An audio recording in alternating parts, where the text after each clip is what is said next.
All right, good morning, meteorology.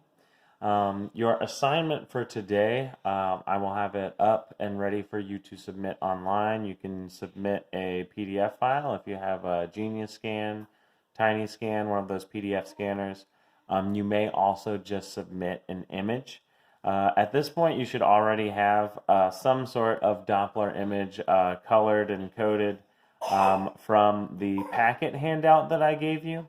The additional assignment that I have for you to do today is to draw a grid of wind velocity vectors that show from this Doppler image exactly what the wind pattern is doing.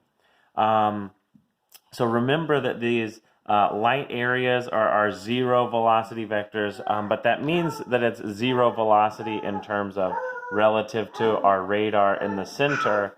So whatever velocity vectors we have here, we need to keep in mind they're going to run perpendicular to that radial line. And not perpendicular to the curve here, but perpendicular to the line from the radar to the point. And then since our greens and blues are towards the radar and our reds and oranges, yellows are away, that can give us an idea of those velocity vectors. It's okay if we draw them on our colors, but we also want to kind of piece these some of these values together and give us an idea of what exactly is going on overall.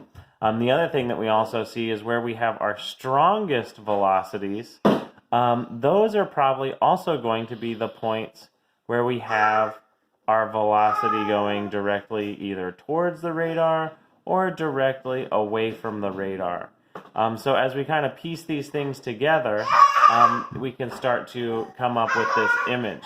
It's getting louder and louder over here, so I'm going to hurry up and try and piece this together. So we can kind of see, once I've got a few of these lines, it looks like we kind of have diverging winds around here. And so then we also see, right, that as our velocities are less strong, we're pointed not directly towards the radar. And so now you're going to come down here and basically give a nice, pretty full grid of winds.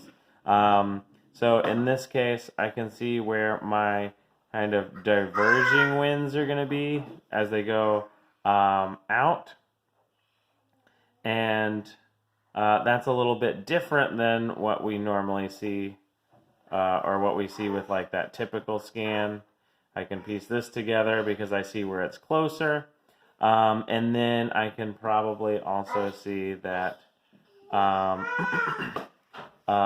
we've got some winds here that are going to slowly diverge out towards here. Just like here, they're going to end up getting closer to this horizontal flow as we go over here. So in addition to your colored Doppler radar map, yours is not going to look like this because your Doppler image doesn't look like this, but you are going to try and come up with a grid, and one of the key points to kind of follow there would be your zero lines and your directly towards or away from the radar lines, and then you can kind of fill in the gaps there to come up with a grid. Submit those online, and I will get back to you guys tomorrow.